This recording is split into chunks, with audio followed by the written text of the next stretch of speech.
നമസ്കാരം. Good morning കേരളത്തിലേക്ക് പ്രിയ പ്രേക്ഷകർക്ക് സ്വാഗതം. നല്ലൊരു ദിവസം ആശംസിക്കുന്നു. നിയമസഭാ തിരഞ്ഞെടുപ്പ് അടുത്തിരിക്കെ തിടുക്കപ്പെട്ട തീരുമാനങ്ങളാണ് സംസ്ഥാന സർക്കാർ സ്വീകരിക്കുന്നത് എന്നതാണ് കഴിഞ്ഞ ദിവസം വാർത്തകളിൽ നിറഞ്ഞു നിന്നതും അതുതന്നെ. ഭിന്നശേഷി സംവരണ നിയമത്തിൽ ക്രൈസ്തവ സഭകളും സർക്കാരും ഏറ്റുമുട്ടിയതിനു പിന്നാലെ സർക്കാരിന്റെ യൂട്ടേൺ കണ്ടു. വൈകി വന്ന വിവേകമെന്നാണ് സഭ പ്രതികരിച്ചത്. സഭകളെ ഒപ്പം ചേർക്കാനുള്ള തന്ത്രമെന്നാണ് പ്രതിപക്ഷം പറയുന്നത്. പക്ഷേ ബാറിന്റെ സമയം കൂട്ടിയതിൽ KCBCക്ക് നീരസമുണ്ട്. തിരഞ്ഞെടുപ്പ് ഡീലെന്ന് KCBC പറയുന്നു. സമയം ക്രമീകരിച്ചത് പ്രതിപക്ഷത്തിന് അറിയാമെന്നാണ് എക്സൈസ് മന്ത്രി പറയുന്നത്. സർക്കാരിന്റെ ലക്ഷ്യം എന്താണ് എന്നതാണ് ചോദ്യം. ഏതായാലും തിരഞ്ഞെടുപ്പ് ഗോതയിലേക്ക് 3 മുന്നണികളും ഇറങ്ങിക്കഴിഞ്ഞു. കോൺഗ്രസ് BJPയിൽ തിരക്കിട്ട സ്ഥാനാർത്ഥി ചർച്ചകളാണ്. വാർത്തയിലേക്കും വിശേഷങ്ങളിലേക്കും വരാം. ആദ്യം തലക്കെട്ട്. ഒന്നാം ഘട്ട സ്ഥാനാർത്ഥി പ്രഖ്യാപനം വേഗത്തിലാക്കാൻ ഒരുങ്ങി മുന്നണികൾ. കോൺഗ്രസിൽ ഒരാഴ്ചയ്ക്കുള്ളിൽ ആദ്യഘട്ട സ്ഥാനാർത്ഥി പ്രഖ്യാപനമുണ്ടാകും. ഇടതുമുന്നണി യോഗത്തിന് ശേഷം സ്ഥാനാർത്ഥി നിർണയ ചർച്ചകൾ പൂർത്തിയാക്കാൻ ഒരുങ്ങി CPM. ഈ മാസം അവസാനത്തോടെ ആദ്യഘട്ട സ്ഥാനാർത്ഥികളെ പ്രഖ്യാപിക്കാൻ BJPയുടെ നീക്കം.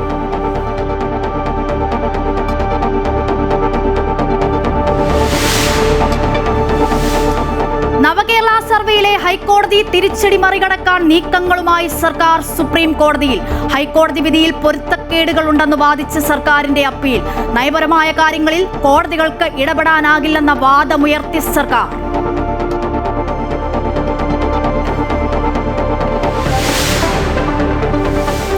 സമരം കടുപ്പിച്ച സർക്കാർ മെഡിക്കൽ കോളേജ് ഡോക്ടർമാർ. ഇന്നു മുതൽ പ്രതിസന്ധി രൂക്ഷമാകും. OP ബഹിഷ്കരണത്തോടൊപ്പം അടിയന്തരമല്ലാത്ത ശസ്ത്രക്രിയകളും നിർത്തിവെക്കും.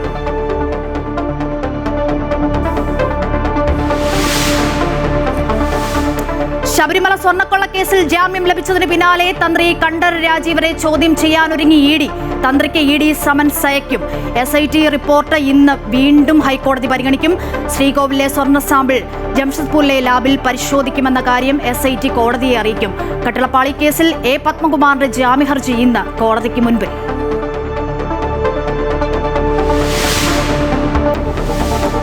ഡൽഹിയിൽ നടക്കുന്ന AI ഉച്ചകോടിയിൽ നിർണായകമായ പ്ലീനറി സെക്ഷന് ഇന്ന് തുടക്കമാകും. രാവിലെ 9:30 പ്രധാനമന്ത്രി നരേന്ദ്രമോദി ഉദ്ഘാടനം ചെയ്യും. ഫ്രഞ്ച് പ്രസിഡന്റ് ഇമാനുവൽ മാക്രോൺ അടക്കമുള്ള രാഷ്ട്ര നേതാക്കളും UN സെക്രട്ടറി ജനറൽ ആന്റോണിയോ ഗുട്ടറസും ഉദ്ഘാടന ചടങ്ങിൽ പങ്കെടുക്കും.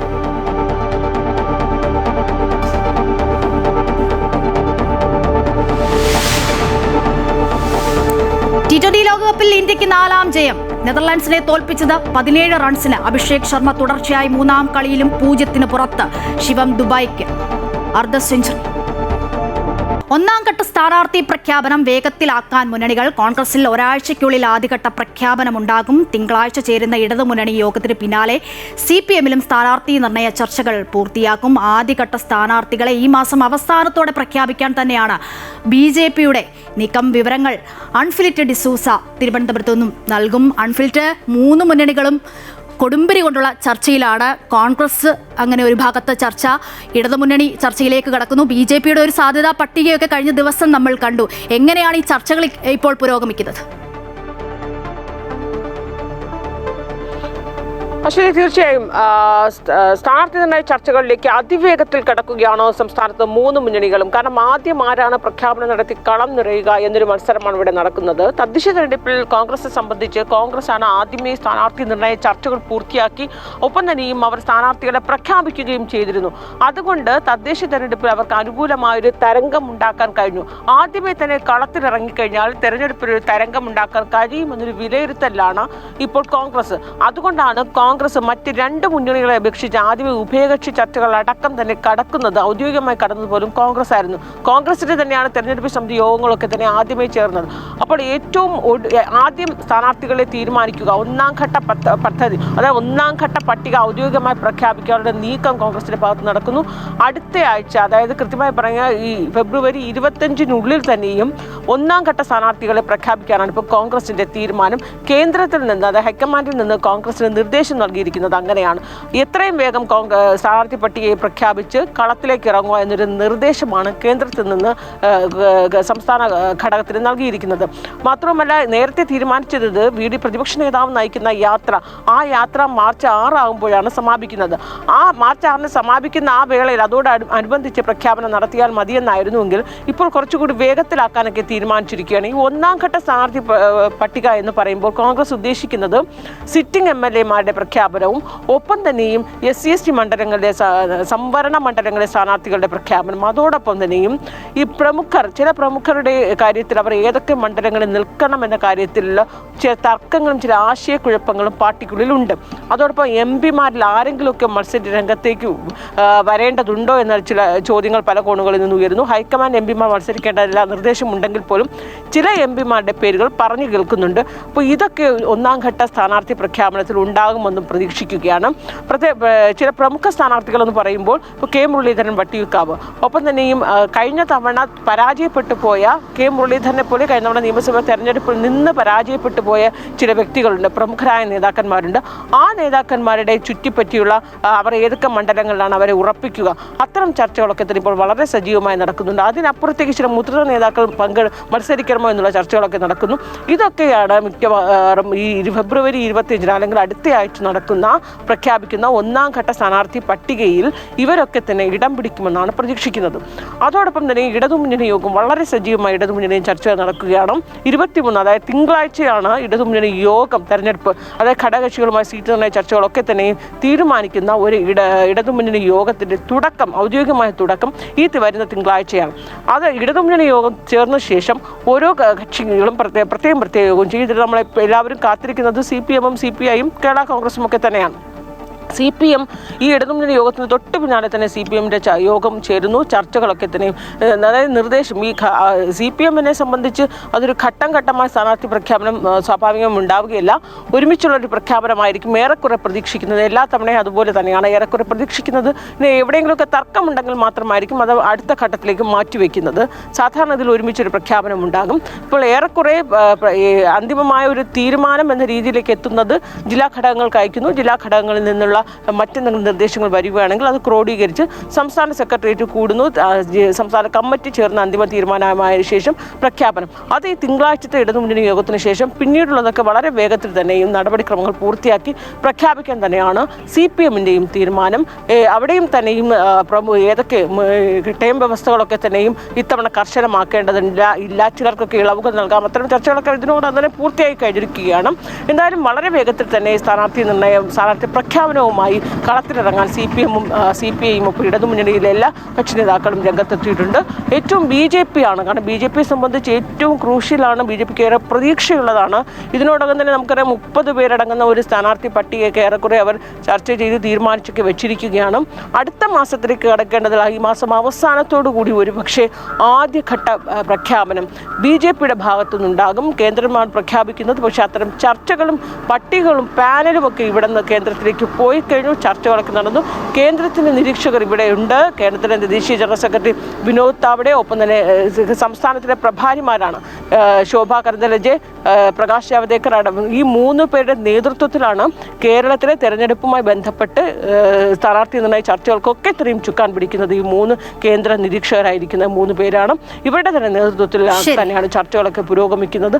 1ാം ഘട്ട ചർച്ചകൾ സ്ഥാനാർത്ഥി പ്രഖ്യാപനം ഈ മാസം അവസാനത്തോടെ BJP-യിൽ നിന്നും ഉണ്ടാകും. അങ്ങനെ ഈ മാസം അവസാനിക്കുന്നതോടുകൂടി തന്നെ സംസ്ഥാനത്ത് 3 മുന്നണികളും ആദ്യഘട്ട പ്രഖ്യാപനങ്ങൾ ഏറെക്കുറെ നടത്തി. ശരിയാണ് ഫിൽറ്റ്. എന്തായാലും 1ാം ഘട്ട സ്ഥാനാർത്ഥി പ്രഖ്യാപനം വേഗത്തിലാക്കാൻ ഒരുങ്ങുകയാണ് മുന്നണികൾ. കോൺഗ്രസിൽ ഒരാഴ്ചയ്ക്കുള്ളിൽ ആദ്യഘട്ട പ്രഖ്യാപനം ഉണ്ടാകും എന്നതാണ് ലഭിക്കുന്ന സൂചനകൾ. തിങ്കളാഴ്ച ചേരുന്ന ഇടതുമുന്നണി യോഗത്തിന് പിന്നാലെ CPM-ലും ഏകദേശം സ്ഥാനാർത്ഥി നിർണയ ചർച്ചകളൊക്കെ പൂർത്തിയാകും. ആദ്യഘട്ട സ്ഥാനാർത്ഥികളെ ഈ മാസം അവസാനത്തോടെ പ്രഖ്യാപിക്കാൻ തന്നെയാണ് BJP-യുടെ ഒരു നീക്കം.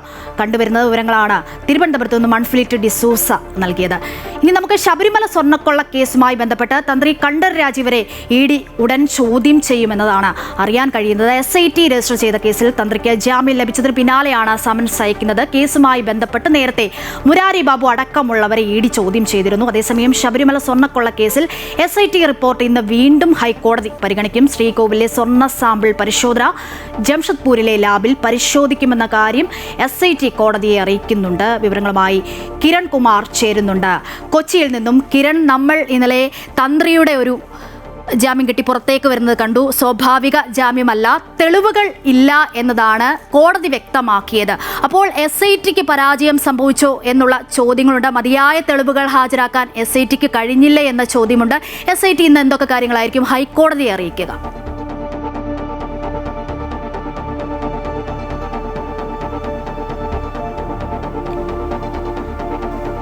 ഏതായാലും ഈ ശബരിമല സ്വർണ്ണക്കൊള്ള കേസുമായി ബന്ധപ്പെട്ടുള്ള കേസ് ഇന്ന് SITയുടെ റിപ്പോർട്ട് അടക്കമുള്ള കാര്യങ്ങൾ ഹൈക്കോടതി വീണ്ടും പരിഗണിക്കുകയാണ്. ഇതിനിടയിൽ തന്നെയാണ് ഏതായാലും തന്ത്രിയെ ചോദ്യം ചെയ്യുന്നതിന് വേണ്ടിയുള്ള നീക്കം അത് EDയുടെ ഭാഗത്തു നിന്നും ആരംഭിച്ചിരിക്കുന്നത്. ഈ കേസിൽ EDയുടെ അന്വേഷണം പുരോഗമിക്കുകയാണ്. നേരത്തെ തന്നെ ഈ കേസുമായി ബന്ധപ്പെട്ടുള്ള പലരെയും ED ചോദ്യം ചെയ്തിരുന്നു. SITയുടെ കേസിൽ പ്രതികളായിട്ടുള്ളവരും ഒപ്പം തന്നെ SIT ചോദ്യം ചെയ്യാനായിട്ട് വിളിപ്പിച്ച ആളുകളെയൊക്കെയാണ് ആദ്യഘട്ടത്തിൽ ED ചോദ്യം ചെയ്തിരുന്നത്. അതിൽ ഭൂരിഭാഗം ആളുകളും തന്നെ നിലവിൽ SIT കേസിൽ അറസ്റ്റിലായിട്ടുള്ള പ്രതികളൊക്കെ ജാമ്യം ലഭിച്ച് പുറത്തിറങ്ങിയതിന് ശേഷം മാത്രമാണ് ED ഇവരെ ചോദ്യം ചെയ്യുന്നതിന് വേണ്ടിയുള്ള നീക്കങ്ങൾ നടത്തിയിരുന്നത്. കഴിഞ്ഞ 41 ദിവസമായി തന്നെ തന്ത്രി ഈ കേസുമായി ബന്ധപ്പെട്ട് റിമാൻഡിലായിരുന്നു. ഇന്നലെയാണ് തന്ത്രിക്ക് ജാമ്യം ലഭിച്ചത്. ഈ ജാമ്യം ലഭിച്ചതിന് പിന്നാലെ തന്നെ തന്ത്രിയെ ചോദ്യം ചെയ്യുന്നതിനുള്ള നീക്കമാണ് പ്രധാനമായിട്ടും EDയുടെ ഭാഗത്തു നിന്നും ഉണ്ടായിരിക്കുന്നത്. ഏതായാലും നേരത്തെ SIT സമർപ്പിച്ചിട്ടുള്ള റിപ്പോർട്ട് അടക്കമുള്ള കാര്യങ്ങൾ ED പരിശോധിക്കുന്നുണ്ട്. ഇതിൽ നിന്നും തയ്യാറാക്കുന്ന ചോദ്യാവലി അനുസരിച്ച് തന്നെയായിരിക്കും ED തന്ത്രിയെയും ചോദ്യം ചെയ്യുക. മാത്രമല്ല ED നടത്തിയ പരിശോധനയിലടക്കം വിവിധമായിട്ടുള്ള തെളിവുകളൊക്കെ എല്ലാം ലഭിച്ചിരുന്നു. ഈ തെളിവുകൾ കൂടി പരിഗണിച്ചുകൊണ്ടുള്ള കാര്യങ്ങൾ തന്നെയായിരിക്കും പ്രധാനമായിട്ടും ചോദ്യം ചെയ്യുക. ഇനി ചോദ്യം ചെയ്തതിന് ശേഷം തുടർ നടപടികൾ ഉണ്ടാകും. അത് ഏത് തരത്തിലേക്ക് കാര്യങ്ങൾ പോകുമെന്നുള്ളൊരു കാര്യമാണ് ഇനി കണ്ടറിയേണ്ടത്. നേരത്തെ ഈ SIT അവരുടെ പ്രതിപട്ടികയിൽ ഉൾപ്പെടുത്തിയിട്ടുള്ള ആളുകളെയൊക്കെ ഒന്നും തന്നെ EDയുടെ അത്തരത്തിലൊരു പ്രതിപട്ടിക ഒന്നും തയ്യാറാക്കിയിട്ടില്ല. എന്നിരുന്നാൽ പോലും ED പലരെയും ചോദ്യം ചെയ്ത് അതിൽ പ്രതിപട്ടികയിൽ ഉൾപ്പെടുത്തണോ എന്നടക്കമുള്ള കാര്യങ്ങൾ തന്നെയാണ് പ്രധാനമായിട്ടും പരിശോധിക്കുന്നത്. നേരത്തെ ഈ പ്രതിഭാഗം, അതായത് തന്ത്രിയുടെ അഭിഭാഷകനടക്കം കഴിഞ്ഞ ദിവസം കോടതിയിൽ വാദിച്ച ചില കാര്യങ്ങളുണ്ട്. തന്ത്രി എന്നുള്ളത് ആചാരപരമായിട്ടുള്ള കാര്യങ്ങൾ ചെയ്യുന്നതിന് വേണ്ടിയുള്ള വ്യക്തിയാണ്.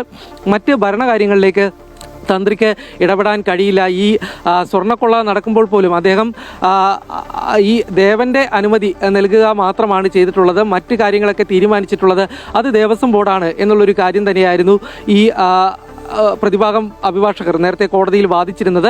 എന്നാൽ SIT അവരുടെ കാര്യങ്ങളിൽ പറയുന്നത്, SIT പറയുന്ന റിപ്പോർട്ടിൽ പറയുന്നത് പ്രധാനപ്പെട്ട കാര്യം തന്ത്രിയുടെ അറിവുണ്ടായതിനെ തുടർന്നാണ് ഈ കൊള്ള നടന്നിരിക്കുന്നത്. തന്ത്രിയുടെ അനുമതിയോടുകൂടി തന്നെയാണ് ഈ കൊള്ള നടന്നിട്ടുള്ളത് എന്നുള്ളൊരു കാര്യമാണ്.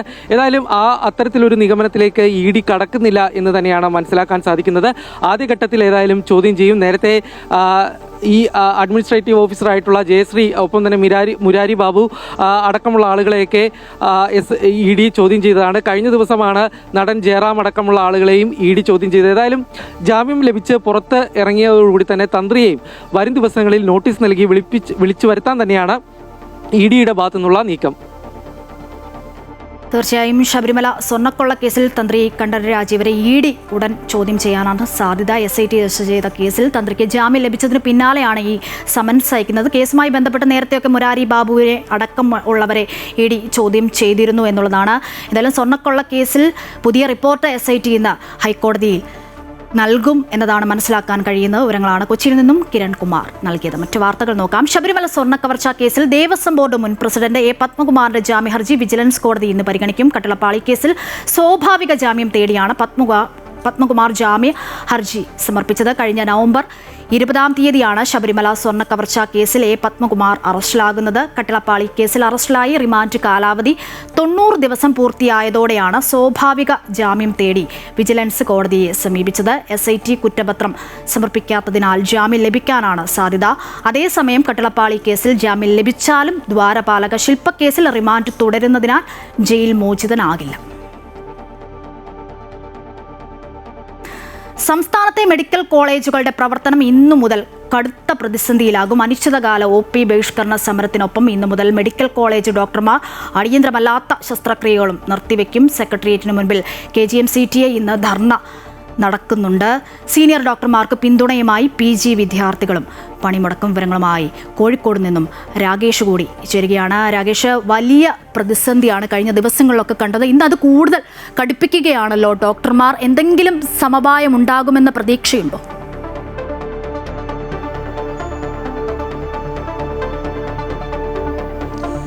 അശ്വതി, ഇനി സമവായം ഉണ്ടായില്ലെങ്കിൽ അത് സംസ്ഥാനത്തെ ആരോഗ്യ മേഖലയെ തന്നെ കാര്യമായി ബാധിക്കുമെന്നുള്ള തരത്തിലേക്ക് വിഷയം വളർന്നിട്ടുണ്ട്. ഏകദേശം 4 ദിവസത്തോളമായി KGM-CTA നേതൃത്വത്തിൽ വിവിധ ആവശ്യങ്ങൾ ഉന്നയിച്ചുകൊണ്ടുള്ള സമരം നടക്കുകയാണ്. ശമ്പള പരിഷ്കരണം നടപ്പിലാക്കുക, DA കുടിശ്ശിക നൽകുക, ഒപ്പം തന്നെ വിവിധ തസ്തികകൾ ഒഴിഞ്ഞു കിടക്കുന്നുണ്ട്. ഡോക്ടർമാരുടെ ഈ തസ്തികകളെല്ലാം തന്നെ നികത്തുക തുടങ്ങി വിവിധ ആവശ്യങ്ങൾ ഉന്നയിച്ചുകൊണ്ടാണ് സമരം ആരംഭിച്ചിട്ടുള്ളത്. ഇന്നു മുതൽ ഇപ്പോൾ അടിയന്തര ശസ്ത്രക്രിയ തിയേറ്റർ ഒഴികെയുള്ള ശസ്ത്രക്രിയ തിയേറ്ററുകളും നിലയ്ക്കുന്ന രീതിയിലേക്ക് സമരം വ്യാപിക്കും. ഒപ്പം തന്നെ മറ്റ് ചികിത്സകളും എല്ലാം തന്നെ നിർത്തിവെക്കുന്ന രൂപത്തിലേക്ക് സമരം വ്യാപിക്കും എന്നുള്ളതാണ്. PG ഡോക്ടർമാർ കൂടെ ഈ സമരത്തിന് പിന്തുണയുമായി, അല്ലെങ്കിൽ അവർക്ക് ജോലി ഭാരം ഏറുന്നുണ്ട്, അതുകൊണ്ട് OP ഉൾപ്പെടെ ബഹിഷ്കരിക്കുമെന്നുള്ളൊരു തീരുമാനം ഇന്നലെ അറിയിച്ചിരുന്നു. എന്നാൽ ഇന്നലെ വൈകിയ വേളയിൽ ഇത് പിൻവലിക്കുകയായിരുന്നു. അത്തരമൊരു സാഹചര്യം കൂടെ മുന്നിൽ വരികയായിരുന്നെങ്കിൽ അത് വലിയ പ്രതിസന്ധിയിലേക്ക്, രോഗികളെ ദുരിതത്തിലാക്കുന്ന വിധത്തിലേക്ക് കാര്യങ്ങൾ നീങ്ങും എന്നുള്ള അവസ്ഥയാണ് നിലവിലുള്ളത്. ഏകദേശം ശരാശരി 80ഓളം ശസ്ത്രക്രിയകളാണ് സംസ്ഥാനത്തെ സർക്കാർ മെഡിക്കൽ കോളേജുകളിൽ വിവിധ വിഭാഗങ്ങളിലായി നടക്കാറുള്ളത്. അത്തരത്തിലുള്ള ശസ്ത്രക്രിയകളൊക്കെ തന്നെ മുടങ്ങുന്നതോടെ രോഗികൾക്ക് മറ്റ് ദിവസങ്ങളിലേക്ക് ശസ്ത്രക്രിയകൾ മാറിപ്പോകുന്ന സാഹചര്യമുണ്ടാകും. ഇതെല്ലാം തന്നെ സർക്കാരിനെതിരെ വലിയ വിമർശനങ്ങൾക്കിടയാക്കും. ഇപ്പോൾ തന്നെ OPയിലെത്തുന്ന മുഴുവൻ രോഗികളെയും PG ഡോക്ടർമാർക്ക് പരിശോധിക്കാനാകാത്ത സ്ഥിതിയുണ്ട്. അതുകൊണ്ട് തന്നെ ഈ വിഷയത്തിൽ ഇന്നും നാളെയും എല്ലാമായി രാകേഷ്, ദയവായി തുടരുക. ഇപ്പോൾ ഗുഡ് മോർണിംഗ് കേരളത്തോടൊപ്പം ഡോക്ടർ SS ലാൽ ചേരുന്നു. അദ്ദേഹം ആരോഗ്യ വിദഗ്ധനാണ്. Shri doctor SS Lal, good morning.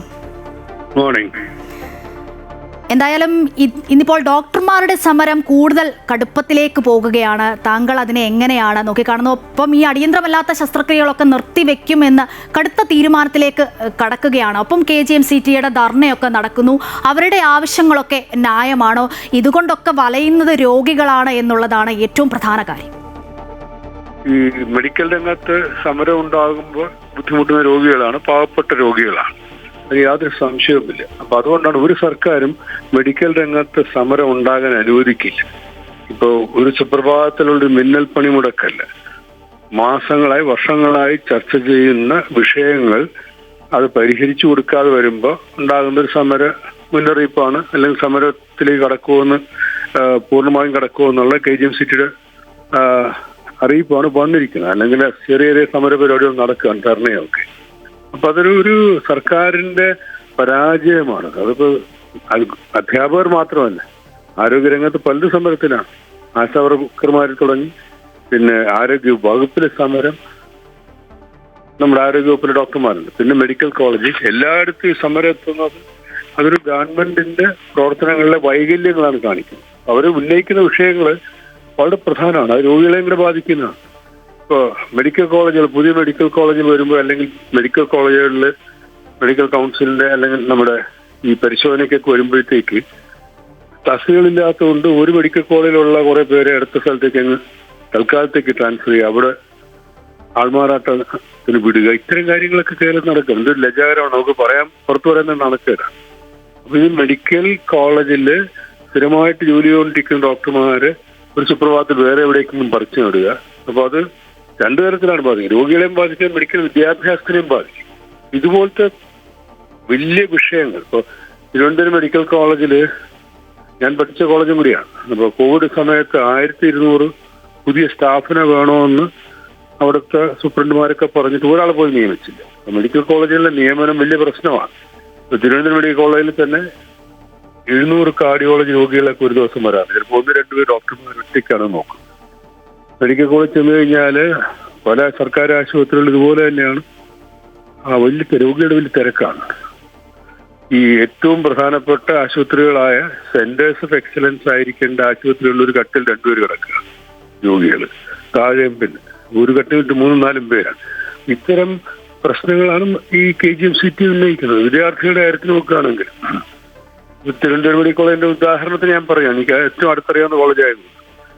ഒരു വർഷം 250 വിദ്യാർത്ഥികളെയാണ് പ്രവേശിപ്പിക്കുന്നത്. 250 എന്തിനാണ് ആക്കിയെന്ന് ആർക്കും അറിഞ്ഞുകൂടെ. ഞങ്ങളൊക്കെ പഠിക്കുമ്പോൾ 200 ഈ 200 പേർക്ക് ഇരിക്കാനുള്ള ഒരു ക്ലാസ് റൂം അന്നും ഇല്ല, ഇന്നും ഇല്ല. 200 പേരായിരുന്നപ്പോൾ. ഇപ്പൊ 250 പേരാണ്. അന്ന് തന്നെ 200 പേരൊക്കെ ഉള്ളപ്പോൾ ഞങ്ങളുടെ സമയത്ത് ഞങ്ങൾ പലരും ശകലം താമസം വന്നു കഴിഞ്ഞാൽ തറയിലായി പോകും, ഇരിക്കാൻ ബെഞ്ചില്ല. ഇപ്പൊ 250 ആക്കുക എന്ന് പറഞ്ഞാൽ 10-70 പേര് വിദ്യാർത്ഥികൾ വേറെ എവിടെയും തറയിലിരിക്കുക, നിന്ന് പഠിക്കുക വേണം. 250 വിദ്യാർത്ഥികൾക്ക് വേണ്ടി ഒരു മെഡിക്കൽ കോളേജിൽ 300 പേർക്ക് ഇരിക്കാവുന്ന 6 ക്ലാസ് റൂം വേണമെന്നാണ്. ഒറ്റ ക്ലാസ് റൂം പോലും ഇല്ല. എന്താണ് ഈ സർക്കാർ ചെയ്തത്? എല്ലാം നമ്പർ വൺ എന്ന് പറഞ്ഞ് ബഹളം വയ്ക്കുന്നതല്ലാതെ മെഡിക്കൽ വിദ്യാഭ്യാസത്തിൽ പോലും അടിസ്ഥാനപരമായ പ്രശ്നങ്ങൾ പരിഹരിക്കുന്നില്ല. മെഡിക്കൽ വിദ്യാർത്ഥികളായി ഇവിടുന്ന് പഠിച്ചു പോയ അലുമിനി അസോസിയേഷന്റെ ആൾക്കാരൊക്കെയാണ് പല അടിസ്ഥാന സൗകര്യങ്ങൾ ഉണ്ടാക്കി കൊടുക്കുന്നത്. അത് ചെയ്യേണ്ടത് തന്നെയാണ്. പക്ഷേ ഈ സർക്കാർ എന്താണ് ചെയ്യുന്നത്? അതുപോലെ ഒരു മിന്നൽ പണി കൂടെ കല്ലല്ല, കുറെ ദിവസങ്ങളായിട്ട്. അത് മാത്രമല്ല, സർക്കാരിനോട് ആഭിമുഖ്യമുള്ള പലരും ഉണ്ട് ഈ സംഘടനകളിലൊക്കെ തന്നെ. നിവൃത്തിയില്ലാതെയാണ് അവർ സമരത്തിലേക്ക് പോകുന്നത്. അപ്പൊ അത് ഇതുപോലത്തെ ഒരുപാട് വിഷയങ്ങൾ. ഇപ്പൊ എൻട്രി കേടല്ല, ഈ തുടക്കക്കാരായ ഡോക്ടർമാരുടെ ശമ്പളത്തിന്റെ പ്രശ്നമുണ്ട്, അത് കുറവാണ്. അവരുടെ DA വിഷയങ്ങളുണ്ട്. നമുക്ക് ഈ നാട്ടിൽ നിർത്തണ്ടേ മനുഷ്യരെ, ഡോക്ടർമാരെ? മറ്റു രാജ്യങ്ങളിൽ പോയാൽ, മറ്റ് സംസ്ഥാനങ്ങളിലൊക്കെ പോയാൽ സാമ്പത്തികമായിട്ട് വലിയ മെച്ചമുണ്ട്. അതൊക്കെ ഉപേക്ഷിച്ചിട്ട് ഈ നാടിനെ സേവിക്കാനായിട്ട് നിൽക്കുന്ന ഡോക്ടർമാരെ ഇവിടെ തന്നെ തുടർന്ന് നിർത്താൻ സർക്കാർ ഉത്തരവാദിത്തമുണ്ട്. അപ്പൊ അതിന് അവരുടെ വിഷയങ്ങൾ കേട്ടുകൊടുക്കുകയും അവരുടെ പ്രശ്നങ്ങൾ പരിഹരിക്കുകയും ചെയ്യേണ്ടതാണ്. ഇല്ലാത്ത ഒരു സാഹചര്യത്തിലാണ് ഈ ഡോക്ടർമാരെ സമരം നടക്കാൻ പാടില്ല. ഒരു നാട്ടിൽ നടക്കാൻ പാടില്ല. ഡോക്ടർ, പോലീസ്, പട്ടം, ഇങ്ങനത്തെ ചില വിഭാഗങ്ങൾ സമരം ഉണ്ടാകാൻ പാടില്ല. അപ്പൊ അവർ സമരത്തിന് പോകാന്ന് പറഞ്ഞു കഴിഞ്ഞാൽ ഇവരെല്ലാവരും കൂടെ ഈ ഗവൺമെന്റിനെ മറിക്കാൻ വേണ്ടിയിട്ട് അല്ലല്ലോ. അവരുടെ ആവശ്യങ്ങളുണ്ട്. ആവശ്യങ്ങൾ എന്തുകൊണ്ട് പരിഹരിക്കുന്നില്ല സർക്കാർ? അപ്പൊ ഇതാണ് സംസാരിക്കേണ്ടത്. തീർച്ചയായും അങ്ങ് സൂചിപ്പിച്ച പോലെ തന്നെ നമ്പർ 1 ആരോഗ്യ കേരളം എന്ന് പറയുമ്പോഴും സംസ്ഥാനം കടുത്ത അനിശ്ചിതത്വത്തിലേക്കാണ് കാര്യങ്ങൾ നീങ്ങുന്നത് എന്നുള്ളതാണ്. എന്തായാലും വളരെയധികം നന്ദി ശ്രീ ഡോക്ടർ SS ലാൽ ഞങ്ങളോട് പ്രതികരിച്ചതിന്. വീണ്ടും രാകേഷിലേക്ക് ഒരിക്കൽ കൂടി പോകുകയാണ്. രാകേഷ്, ഈ ഡോക്ടർ SS ലാൽ സൂചിപ്പിച്ച പോലെ തന്നെ നമ്പർ 1 ആരോഗ്യ കേരളം എന്ന് മേനി പറയുമ്പോഴും കടുത്ത പ്രതിസന്ധിയിലേക്ക് കടക്കുകയാണ് സംസ്ഥാനം എന്നുള്ളതാണ്. പാവപ്പെട്ട രോഗികൾ വലയുന്നു എന്ന് തന്നെയാണ് ഡോക്ടർ SS ലാലും പറഞ്ഞു വെക്കുന്നത്. രാകേഷ്,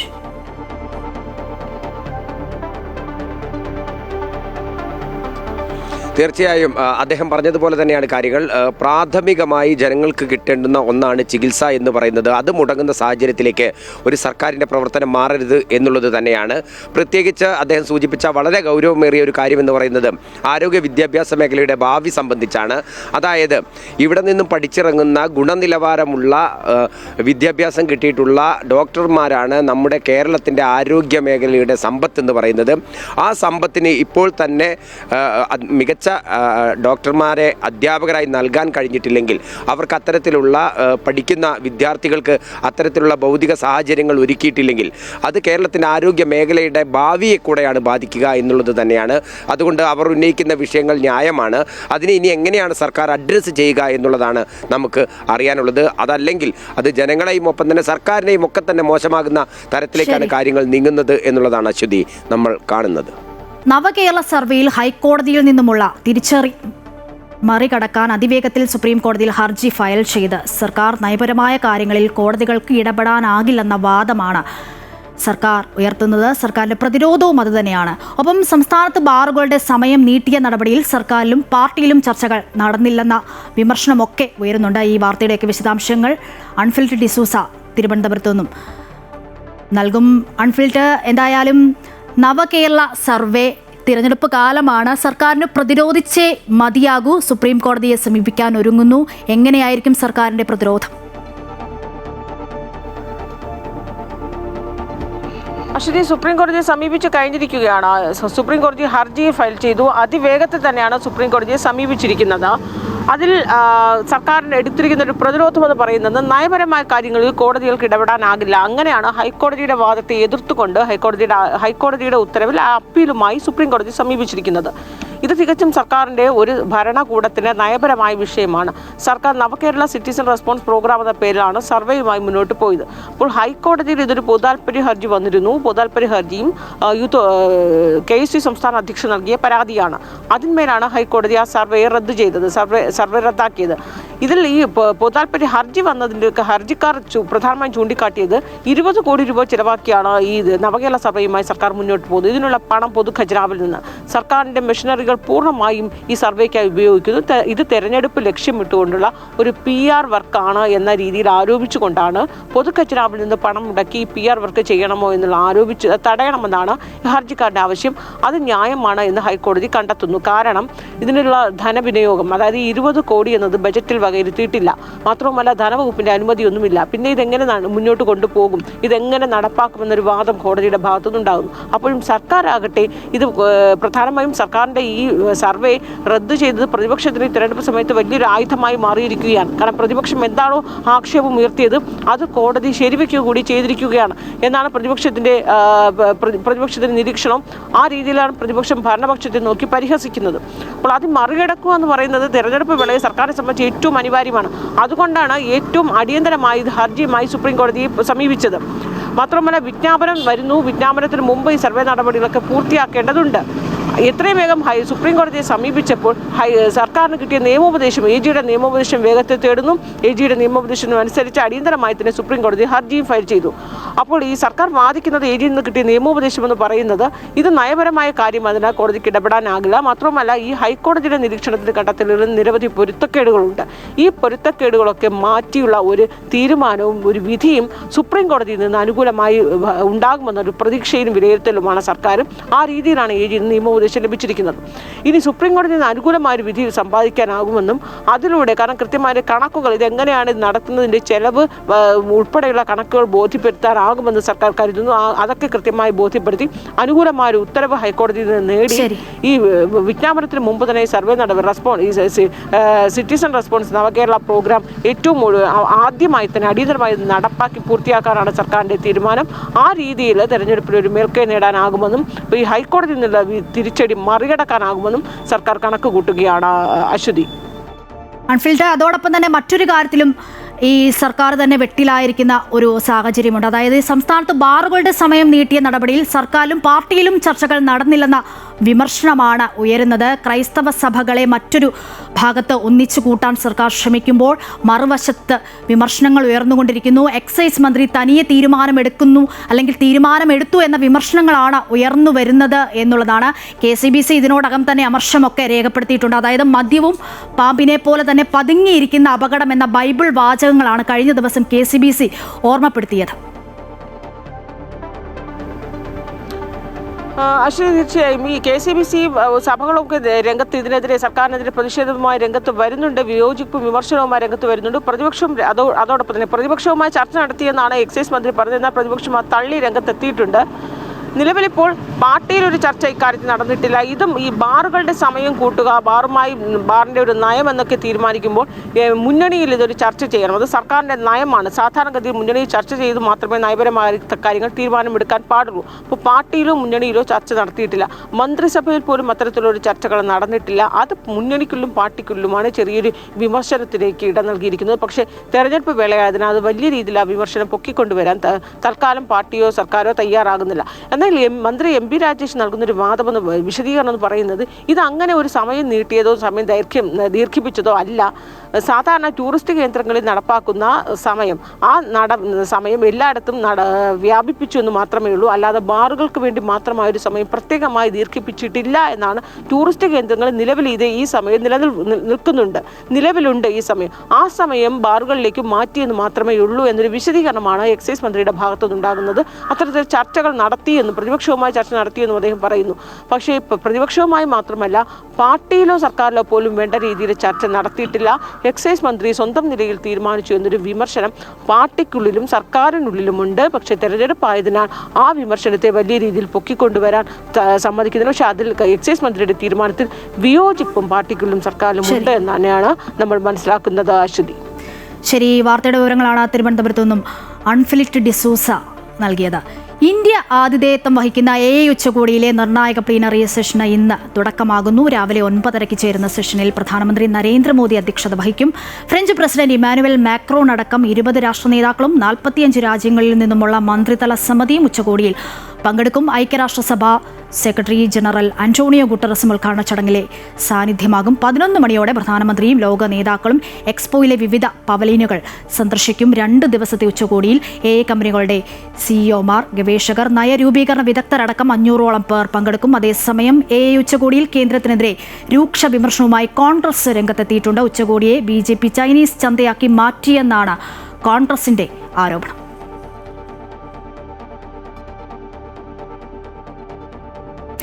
ഏഷ്യയിലെ ഏറ്റവും വലിയ നാവിക അഭ്യാസ പ്രകടനങ്ങൾക്ക് വിശാഖപട്ടണത്ത് തുടക്കമായി. 72 രാജ്യങ്ങളിലെ നാവികസേനകളാണ് അന്താരാഷ്ട്ര ഫ്ലീറ്റ് റിവ്യൂവിന് വിശാഖപട്ടണത്ത് അണിനിരന്നത്. ഫ്ലീറ്റ് റിവ്യൂവിന് പിന്നാലെ ലോകം കാത്തിരിക്കുന്ന സംയുക്ത നാവിക അഭ്യാസ പ്രകടനമായ മിലൻ ഇന്നു മുതൽ ആരംഭിക്കും. പ്രതിരോധ മന്ത്രി രാജ്നാഥ് സിംഗ് അഭ്യാസ പ്രകടനവും നാവിക മേധാവികൾ പങ്കെടുക്കുന്ന അന്താരാഷ്ട്ര യോഗവും ഉദ്ഘാടനം ചെയ്യും. രാവിലെ 9 മണിക്കാണ് യോഗം. മിലന്റെ ഭാഗമായി പൊതുജനങ്ങൾക്കായുള്ള അഭ്യാസ പ്രകടനങ്ങൾ വിശാഖപട്ടണത്തെ RK ബീച്ചിലാണ് അരങ്ങേറുക. ഫ്ലീറ്റ് റിവ്യൂവിന് സമാപനം കുറിച്ച് പരേഡും ഇന്ന് നടക്കുന്നുണ്ട്. കഴിഞ്ഞ ദിവസം 3 മണിക്കൂറോളം നീണ്ടുനിന്ന ഫ്ലീറ്റ് റിവ്യൂവിൽ വിവിധ ലോകരാജ്യങ്ങളിൽ നിന്നുമുള്ള 60-ലധികം യുദ്ധക്കപ്പലുകൾ പങ്കെടുത്തിരുന്നു.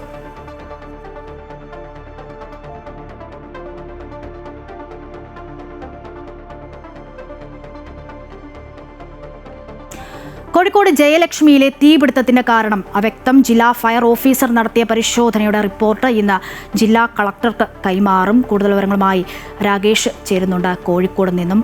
രാകേഷ്, ഇന്നിപ്പോൾ റിപ്പോർട്ട് സമർപ്പിക്കുന്നുണ്ട്. ഈ റിപ്പോർട്ടിൽ പറയുന്ന കാര്യങ്ങൾ എന്താണ്? അവ്യക്തത ഇപ്പോഴും നിലനിൽക്കുന്ന ഒരു സാഹചര്യമുണ്ട്. 2023-ലും ഇതേ സ്ഥാപനത്തിൽ തീപിടുത്തം ഉണ്ടായിരുന്നു എന്നതും ശ്രദ്ധേയമാണ്.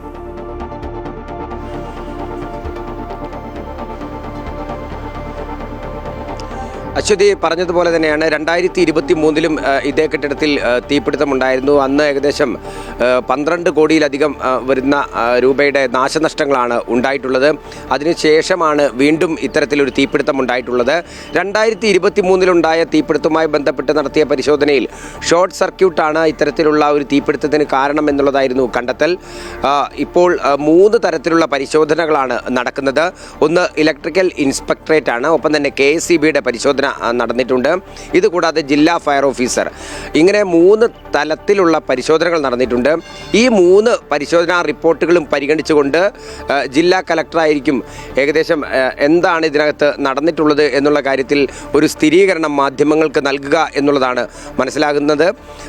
ഇപ്പോഴും ഷോർട്ട് സർക്യൂട്ട് തന്നെയാണ് പ്രാഥമിക നിഗമനം.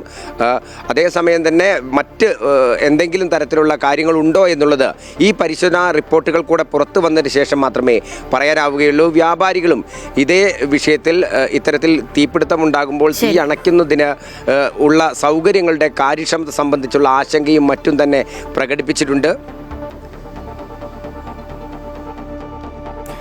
ശരി, എന്തായാലും കോഴിക്കോട് ജയലക്ഷ്മിയിലെ തീപിടുത്തത്തിന്റെ കാരണങ്ങളൊക്കെ ഇതുവരെയും പുറത്തു വന്നിട്ടില്ല. ജില്ലാ ഫയർ ഓഫീസർ നടത്തിയ പരിശോധനയുടെ റിപ്പോർട്ട് ഇന്ന് ജില്ലാ കളക്ടർക്ക് കൈമാറും. വിവരങ്ങളാണ് രാകേഷ് കോഴിക്കോട് നിന്നും നൽകിയത്. സംസ്ഥാനത്ത് ഇന്നു മുതൽ റമദാൻ വ്രതാരംഭം. ഇസ്ലാം മത വിശ്വാസികൾക്ക് ഇനി പ്രാർത്ഥനയുടെയും വ്രതശുദ്ധിയുടെയും നാളുകളാണ്. പുണ്യമാസത്തെ വരവേറ്റ് പള്ളികളിൽ പ്രത്യേക പ്രാർത്ഥനകൾ നടക്കും.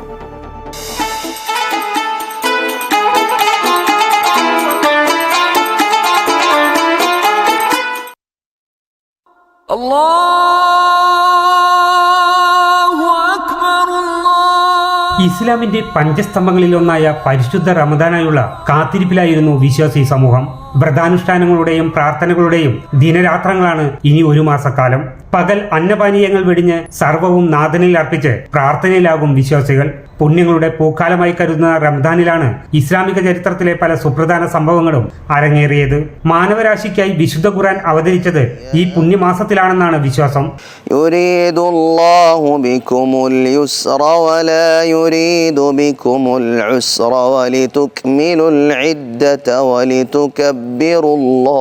ആയിരം മാസത്തെ പ്രാർത്ഥനയുടെ പുണ്യം നൽകുന്ന ലൈലത്തുൽ ഖദറും പാവപ്പെട്ടവരെ ചേർത്ത് നിർത്തുന്ന സക്കാത്തും വിശുദ്ധ മാസത്തിന്റെ തിളക്കമേറ്റുന്നു. പരസ്പരം കലഹിക്കരുത്, ഭിന്നിക്കരുത്, ഭാഷകൾ നന്നാക്കണം, ശൈലികൾ ശരിയാക്കണം എന്നതിനുള്ള ഒരു പ്രാക്ടിക്കൽ കോഴ്സാണ് ഒരു ഫിനിഷിംഗ് സ്കൂളാണ് വിശുദ്ധമായ റമദാൻ.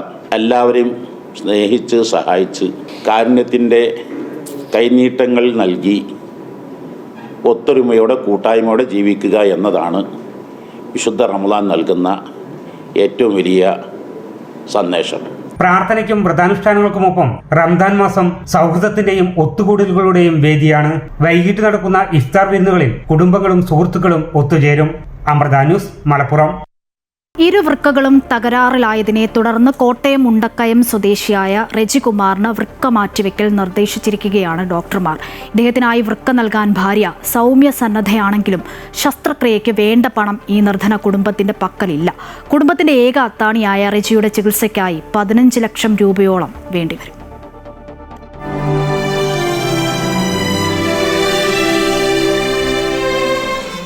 കാർ വർക്ക്ഷോപ്പിൽ ജീവനക്കാരനായിരുന്ന മുണ്ടക്കയം സ്വദേശി റെജികുമാർ കുറച്ചു വർഷങ്ങളായി കുടുംബസമേതം കാഞ്ഞിരപ്പള്ളിയിലാണ് താമസിച്ചു വന്നിരുന്നത്. 1.5 വർഷം മുൻപാണ് റെജിക്ക് വൃക്കരോഗം സ്ഥിരീകരിച്ചത്.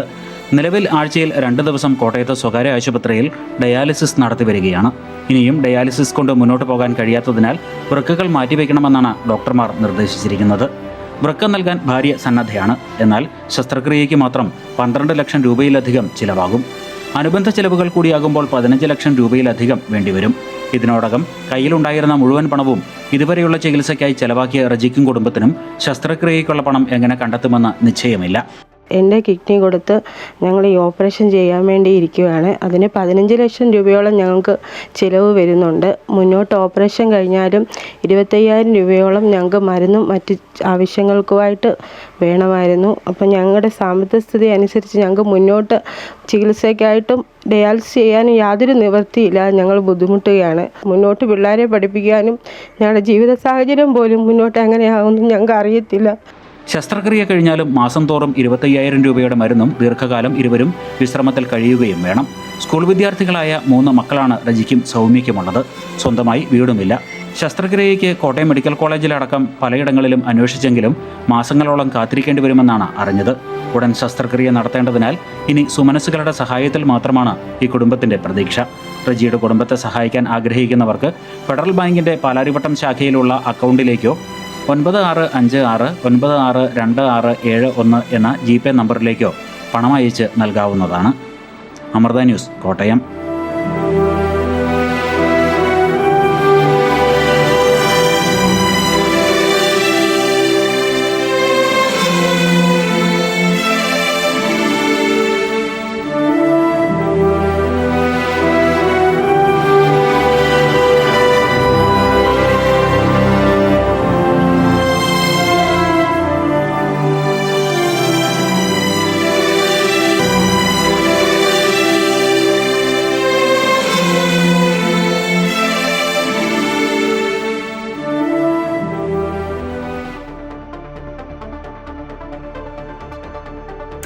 സുമനസ്സുകളുടെ സഹായം തേടുകയാണ് റെജി. എന്തായാലും സഹായിക്കാൻ കഴിയുന്നവരൊക്കെ അദ്ദേഹത്തെ സഹായിക്കട്ടെ എന്നതാണ് പ്രാർത്ഥിക്കാനുള്ളത്.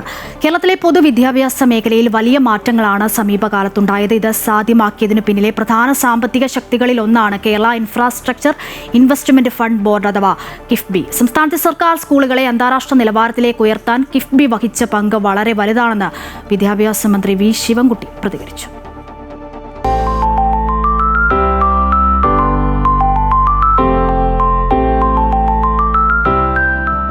സംസ്ഥാനത്തെ സർക്കാർ സ്കൂളുകളെ അന്താരാഷ്ട്ര നിലവാരത്തിലേക്ക് ഉയർത്തുക എന്ന ലക്ഷ്യത്തോടെ ആരംഭിച്ച പൊതുവിദ്യാഭ്യാസ സംരക്ഷണ യജ്ഞത്തിന് കിഫ്ബി വലിയ പിന്തുണയാണ് നൽകിയതെന്ന് മന്ത്രി വി ശിവൻകുട്ടി പറഞ്ഞു. സംസ്ഥാനത്തെ പൊതുവിദ്യാലയങ്ങളുടെ ഭൗതിക സാഹചര്യങ്ങൾ അന്താരാഷ്ട്ര നിലവാരത്തിലേക്ക് ഉയർത്തുന്നതിനായി കിഫ്ബി വഴി നടപ്പിലാക്കാവുന്ന പദ്ധതികളിൽ മികച്ച പുരോഗതിയാണ് ഉണ്ടായിക്കൊണ്ടിരിക്കുന്നത്. ഏകദേശം ഒന്നാം പിണറായി ഗവൺമെൻറ്റും രണ്ടാം പിണറായി ഗവൺമെൻറ്റും കൂടെ കൂട്ടി നോക്കിയാൽ 10,000 കോടി രൂപയുടെ വികസനങ്ങൾ പൊതുവിദ്യാഭ്യാസ സ്ഥാപനങ്ങളിൽ മാത്രം നടന്നിട്ടുണ്ട്.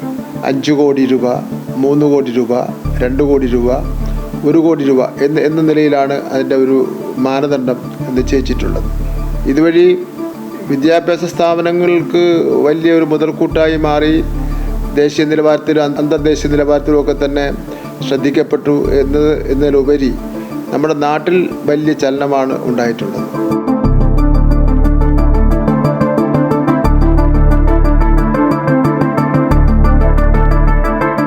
സ്വകാര്യ സ്കൂളുകളിലേക്കുള്ള ഒഴുക്ക് കാരണം വിദ്യാർത്ഥികളുടെ എണ്ണം കുറഞ്ഞിരുന്ന സർക്കാർ സ്കൂളുകൾ ഇന്ന് അത്യാധുനിക സൗകര്യങ്ങൾ ലഭ്യമായതോടെ രക്ഷിതാക്കളുടെയും കുട്ടികളുടെയും ഇഷ്ടയിടങ്ങളായി മാറി. നേമം ഗവൺമെൻറ് UP സ്കൂൾ 1884 സ്ഥാപിച്ചത്. അപ്പോൾ ഈ 1884 സ്ഥാപിച്ച ഒരു സ്കൂളിലെ വികസനത്തിൻ്റെ ഒരു വസന്തകാലമായിരുന്നു കഴിഞ്ഞ 10 വർഷക്കാലം. ഈ വിദ്യാലയത്തിൽ പൊതുവിദ്യാഭ്യാസ സംരക്ഷണ യജ്ഞത്തിൻ്റെ ഭാഗമായി 1,36,00,000 രൂപ വിനിയോഗിച്ചുകൊണ്ടുള്ള ബഹുനില മന്ദിരമാണ് ആദ്യം ഇവിടെ നിർമ്മിച്ചത്. ഏറ്റവും ആഹ്ലാദകരമായി കുട്ടികൾ ആ ക്ലാസ് മുറികളിൽ ഇരുന്ന് പഠിക്കുന്നു. നല്ല ശിശുസൗഹൃദ ഫർണിച്ചറുകളുണ്ട്, ആവശ്യത്തിന് കാറ്റുണ്ട്, വെളിച്ചമുണ്ട്. നല്ല സന്തോഷകരമായി കുട്ടികൾ ആ പുതിയ ക്ലാസ് മുറിയിലിരുന്ന് പഠിക്കുന്നുവെന്ന് കാണുമ്പോൾ ഞങ്ങൾ അധ്യാപകരെ സംബന്ധിച്ച് വലിയ ആഹ്ലാദമാണത്. അതുപോലെ തന്നെ കിഫ്ബി ഫണ്ട് ഉപയോഗിച്ച് വേറൊരു കെട്ടിടം, ഒരു പഴയ ക്ലാസ് മുറികൾ ഓടിട്ട കെട്ടിടം ഉള്ള 6 ക്ലാസ് മുറികളുണ്ടായിരുന്ന ആ കെട്ടിടം പൂർണ്ണമായും ഇല്ലാതാക്കിക്കൊണ്ട് ഒരു 6 ക്ലാസ് മുറികൾ പുതുതായി നിർമ്മിക്കപ്പെടുകയാണ്. അപ്പോൾ അതിൽ 3 ക്ലാസ് മുറിയുടെ അത്രയും സ്പേസിൽ ഒരു ഓഡിറ്റോറിയവും മുകളിലൊരു 3 ക്ലാസ് മുറി വേറെയും, അതിൻ്റെ മുൻവശമൊക്കെ ഇൻ്റർലോക്ക് ചെയ്ത് മനോഹരമാക്കുന്നതിനുള്ള ശ്രമങ്ങൾ നടക്കുകയാണ്. താമസിയാതെ ആ കെട്ടിടത്തിൻ്റെ പണി കൂടി പൂർത്തിയാകും. അതിനോടനുബന്ധിച്ച് ഒരു ടോയ്ലറ്റ് ബ്ലോക്ക് നിർമ്മിക്കുന്നുണ്ട്. ആ ടോയ്ലറ്റ് ബ്ലോക്ക് ഇപ്പോൾ നേമം UP സ്കൂളിനെ സംബന്ധിച്ചിടത്തോളം ഏതാണ്ട് ഒരു 1000-ഓളം കുട്ടികൾ പഠിക്കുന്നതാണ്. ഈ പ്രദേശത്തെ ഏറ്റവും സാധാരണക്കാരായ കുടുംബങ്ങളിലെ കുഞ്ഞുങ്ങളാണ് ഇവിടെ വിദ്യാഭ്യാസത്തിനെത്തുന്നത്.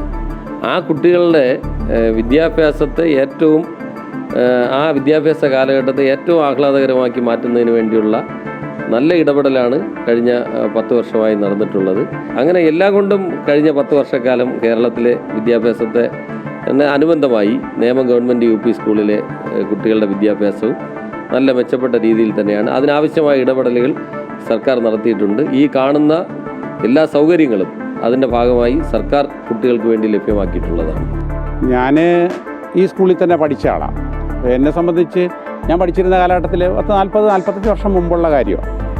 അപ്പോൾ അന്ന് ഈ സ്കൂളിന് ഇങ്ങനത്തെ ഒരു സൗകര്യങ്ങളോ കാര്യങ്ങളോ ഒന്നും തന്നെ ഇല്ല. കുറച്ച് ഓടിട്ട കെട്ടിടങ്ങളും ബാത്റൂം സൗകര്യം ഒന്നും തന്നെ ഇല്ല. അങ്ങനെയായിരുന്നു ഞങ്ങളുടെ ഒരു കുട്ടിക്കാലം. പക്ഷെ അതിനുശേഷം പിന്നീട് മാറി മാറി വന്ന സർക്കാരുകളുടെ, പ്രത്യേകിച്ചും ഇപ്പോൾ ഉള്ള ഒരു സംവിധാനം വെച്ചിട്ട് വളരെയധികം മെച്ചപ്പെട്ട രീതിയിലുള്ള ബിൽഡിങ്ങുകളും മറ്റ് സൗകര്യങ്ങളും ഇൻഫ്രാസ്ട്രക്ചറിൽ വലിയൊരു മാറ്റം, നല്ല രീതിയിലുള്ളൊരു മാറ്റമാണ് വന്നിരിക്കുന്നത്. അതിൻ്റെ ഭാഗമായിട്ട് തന്നെയാണ് ഈ സർക്കാർ സ്കൂളുകളിൽ നിന്നും തന്നെ കുട്ടികൾ പൊഴിഞ്ഞു പോകുന്ന ഒരു സംവിധാനം ഇപ്പം ഇല്ല, ഒരിടത്തും തന്നെ ഇല്ല. കാരണം ഞാനൊരു സർക്കാർ ജീവനക്കാരനാണ്. അപ്പോൾ എനിക്ക് ഈ സർക്കാർ സ്കൂളിൽ എത്രത്തോളം കുട്ടികൾക്ക് പരിചരണം കിട്ടും, അവർക്ക് എത്രത്തോളം വിദ്യാഭ്യാസം കിട്ടും എന്നുള്ളതിൻ്റെ നല്ല ബോധ്യമുണ്ട്. അതുകൊണ്ട് തന്നെയാണ് ഞാൻ മകനെ ഇവിടെ കൊണ്ട് ചേർക്കാനുണ്ടായ കാരണം. എൻ്റെ മൂത്ത 2 കുട്ടികൾ, 3 കുട്ടികളാണ് എനിക്കുള്ളത്. അവർ 3 പേരും പഠിച്ചത് ഈ സ്കൂളിൽ തന്നെയാണ്. അവർക്ക് നല്ല ഭാവി ഉണ്ടാകുമെന്നുള്ളത് നല്ല ഉറപ്പും എനിക്കുണ്ട്. ഇന്ന് ബിൽഡിങ്ങുകളും കാര്യങ്ങളും ഒക്കെ വന്ന് മറ്റ് എല്ലാ സൗകര്യങ്ങളും കുട്ടികൾക്ക് നല്ലൊരു സൗകര്യങ്ങൾ കൊടുത്ത് ചെയ്യിക്കാനായിട്ട് ഇന്ന് സർക്കാർ വലിയ ഒരു ഇത് കാണിക്കുന്നുണ്ട്. അത് ഈ പറയുന്ന മാതിരിയുള്ള കിഫ്ബി ഫണ്ട് ഇങ്ങനെ തുടങ്ങിയ കാര്യങ്ങളൊക്കെ ഉപയോഗിച്ച് നല്ല രീതിയിൽ തന്നെയാണ് നടന്നു പോകുന്നത്. ഇന്നത്തെ കാലഘട്ടത്തിൽ മറ്റുള്ള ഏത് സ്കൂളിൽ കുട്ടികൾക്ക് കിട്ടുന്ന പോലെ തന്നെ നല്ല ഒരു വിദ്യാഭ്യാസ സംവിധാനം, നല്ലൊരു ആംബിയൻസ്, നല്ലൊരു അന്തരീക്ഷം ഈ സ്കൂൾ നല്ല രീതിയിൽ തയ്യാറാക്കിയിട്ടുണ്ടെന്നുള്ളത് നമുക്ക് സമ്മതിക്കേണ്ട കാര്യമാണ്. ഇവിടെ നിന്നല്ല, സർക്കാർ സ്കൂളുകൾ ഒരുപാടെണ്ണം ഞാൻ കണ്ടിട്ടുണ്ട്. പല കാര്യങ്ങളിലും ഡ്യൂട്ടി ഭാഗമായിട്ട് പോയിട്ടും അവിടെയെല്ലാം സർക്കാർ സ്കൂളുകളുടെ അവസ്ഥ പണ്ടത്തെ ആ ശോചനീയ അവസ്ഥ മാറിയിട്ട് നല്ലൊരു അവസ്ഥയിലാണ് ഇന്ന് സർക്കാർ സ്കൂൾ പോകുന്നത്.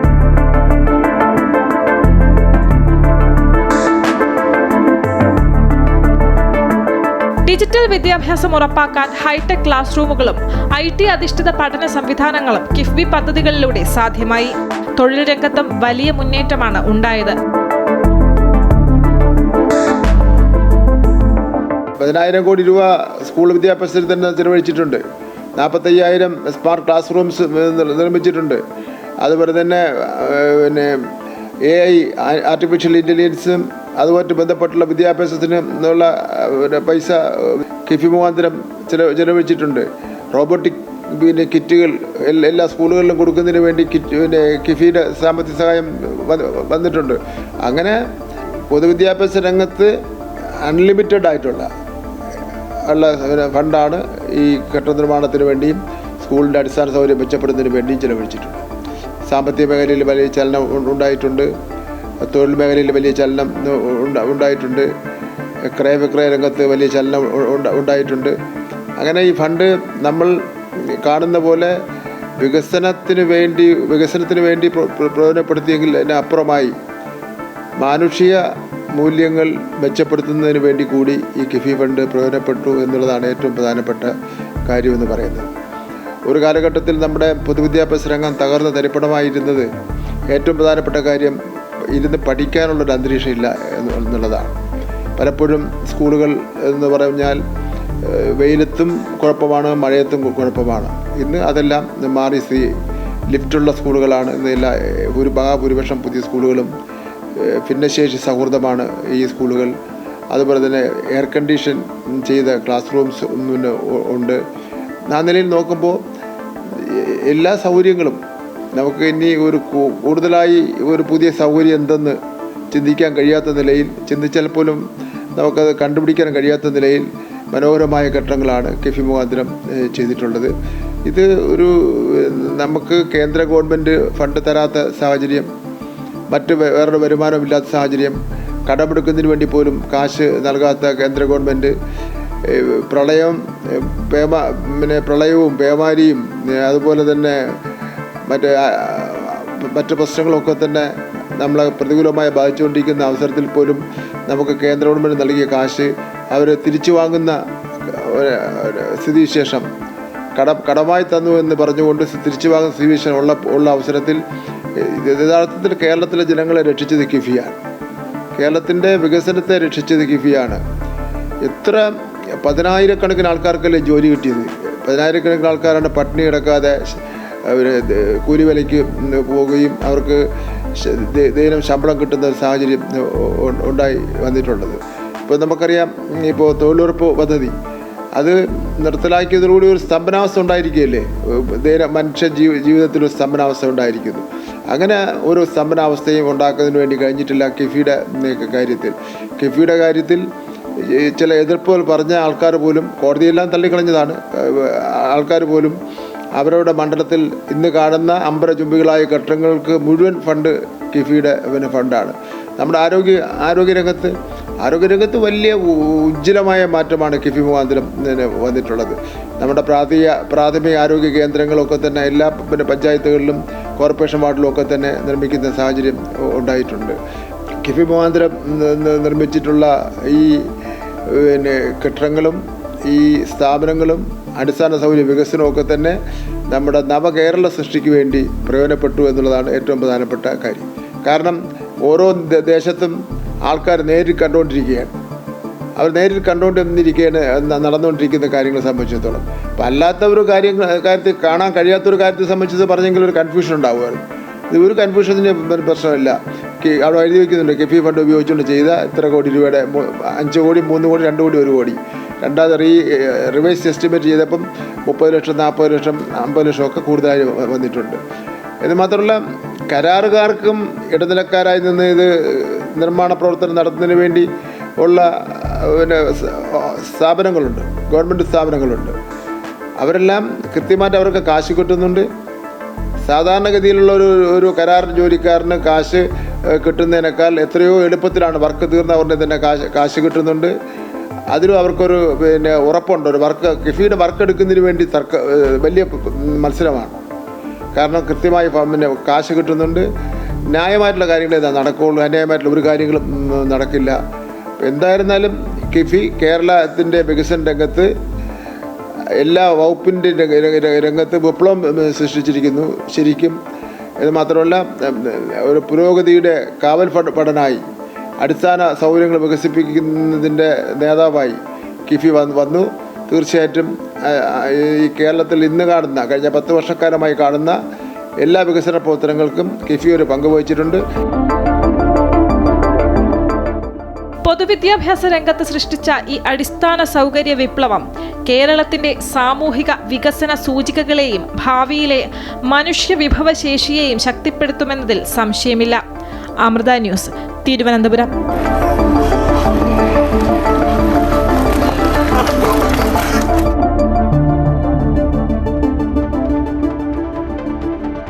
വിപണി വിലയിരുത്തലുമായി ധനകാര്യ ഓഹരി വിദഗ്ധൻ കെ ദിലീപ് ശരിയാണ്. ശ്രീ കെ ദിലീപ്, ഇന്നലെ വ്യാപാരം ആരംഭിച്ചത് മുന്നേറ്റത്തോടെയാണ്. ഇന്നിപ്പോൾ എങ്ങനെയായിരിക്കും വ്യാപാരം പുനരാരംഭിക്കുക?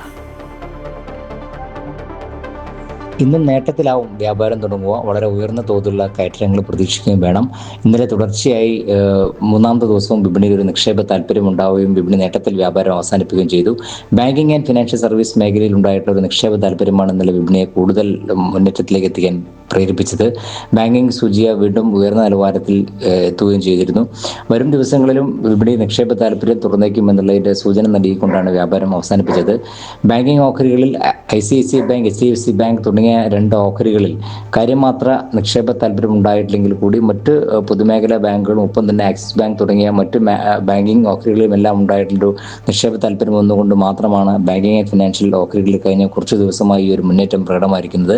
ICICI, HDFC ബാങ്ക് തുടങ്ങിയ ഓഹരികൾ കൂടെ, പ്രത്യേകിച്ചും ബാങ്കിങ് ഓഹരികളിൽ, ബാങ്കിങ് സൂചികയിൽ ഏറ്റവും കൂടുതൽ മുൻതൂക്കമുള്ള ഈ 2 ഓഹരികളിൽ കൂടെ ഒരു നിക്ഷേപ താല്പര്യം ഉണ്ടാവുകയാണെങ്കിൽ തീർച്ചയായും അത് ബാങ്കിങ് മേഖലയും ഒപ്പം തന്നെ മൊത്തത്തിൽ വിപണിയെയും മുന്നോട്ട് നയിക്കുന്നതിന് പ്രേരകമായി പ്രവർത്തിക്കുകയും ചെയ്യും.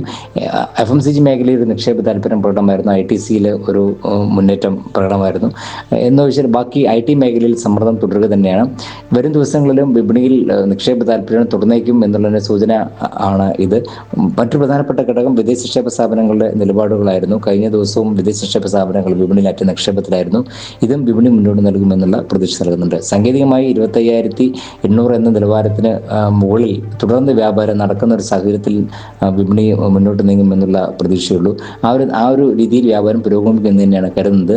ഒപ്പം തന്നെ ഇതിന് പ്രേരകമായി കൊണ്ട് തന്നെ ഇന്ത്യ വിക്സ് സൂചിക, വിപണിയിലെ ഏറ്റക്കുറച്ചിലുള്ള സൂചിപ്പിക്കുന്ന ഇന്ത്യ വിക്സ് സൂചിക വീണ്ടും താഴേക്ക് നീങ്ങുന്ന സാഹചര്യമുണ്ടായി. 12 എന്ന നിലവാരത്തിലേക്കാണ് എത്തിയിരിക്കുന്നത്. അതും വിപണി മുന്നോട്ട് നീങ്ങും എന്നുള്ളതിൻ്റെ ഒരു സൂചന തന്നെയാണ്. എന്തായാലും വലിയ തോതിലുള്ള കയറ്റിറക്കങ്ങൾ വിപണിയിൽ പ്രതീക്ഷിക്കണം. ഇന്ന് നേട്ടത്തിൽ തന്നെയായിരിക്കും വ്യാപാരം തുടങ്ങുക. ശരി, വിപണി വിവരങ്ങളാണ് ദിലീപ് നമ്മളോട് പങ്കുവച്ചത്.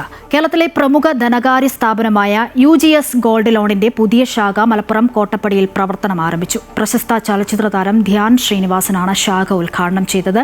MLA P. ഉബൈദുള്ള, മലപ്പുറം നഗരസഭാ ചെയർപേഴ്സൺ അഡ്വക്കേറ്റ് റിൻഷ തുടങ്ങി രാഷ്ട്രീയ സാമൂഹിക രംഗത്തുള്ള നിരവധി പേർ ഉദ്ഘാടന ചടങ്ങിൽ പങ്കെടുത്തു. ഉദ്ഘാടന ദിനത്തിൽ ഷോറൂം സന്ദർശിച്ചവർക്കും സ്ഥാപനത്തിന്റെ സോഷ്യൽ മീഡിയ പേജുകൾ സന്ദർശിക്കുന്നവർക്കും നറുക്കെടുപ്പിലൂടെ 3 iPhoneകൾ സമ്മാനിച്ചു. കുറഞ്ഞ പലിശ നിരക്കിൽ ലളിതമായ നടപടിക്രമങ്ങളിലൂടെ ഗ്രാമീണ മേഖലയിലെ ജനങ്ങൾക്ക് സാമ്പത്തിക പിന്തുണ നൽകുകയാണ് UGS ലോണിന്റെ ലക്ഷ്യമെന്ന് MD അജിത് പാലാട്ട് പറഞ്ഞു.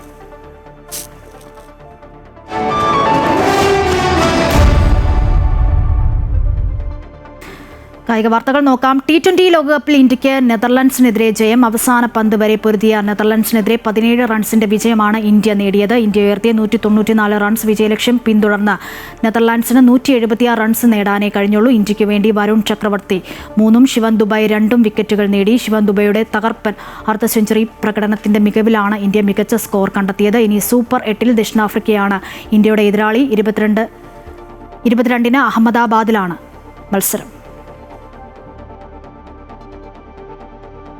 2020 ലോകകപ്പ് ക്രിക്കറ്റിലെ ലീഗ് റൗണ്ട് മത്സരങ്ങൾ ഇന്ന് സമാപിക്കും. ഇന്ന് 3 മത്സരങ്ങളാണുള്ളത്. അതോടെ ഓരോ ഗ്രൂപ്പിലെയും ജേതാക്കളും റണ്ണറപ്പും വ്യക്തമാകും. രാവിലെ 11-ന് വെസ്റ്റ് ഇൻഡീസ് ഇറ്റലിയെയും വൈകിട്ട് 3-ന് ശ്രീലങ്ക സിംബാബ്വേയും അഫ്ഗാനിസ്ഥാൻ കാനഡയെയും നേരിടും. നമീബിയയെ തോൽപ്പിച്ച് പാകിസ്ഥാൻ ഇന്ത്യക്ക് പിന്നിൽ 2ാം സ്ഥാനക്കാരായി ഗ്രൂപ്പ് എയിൽ നിന്നും സൂപ്പർ 8ൽ പ്രവേശിച്ചു. ഇതോടെ ഗുഡ് മോർണിംഗ് കേരളം പൂർണ്ണമാകുന്നു. കൂടുതൽ വാർത്തകൾക്കായി അമൃത ന്യൂസിന്റെ YouTube ചാനൽ സന്ദർശിക്കുക. നമസ്കാരം.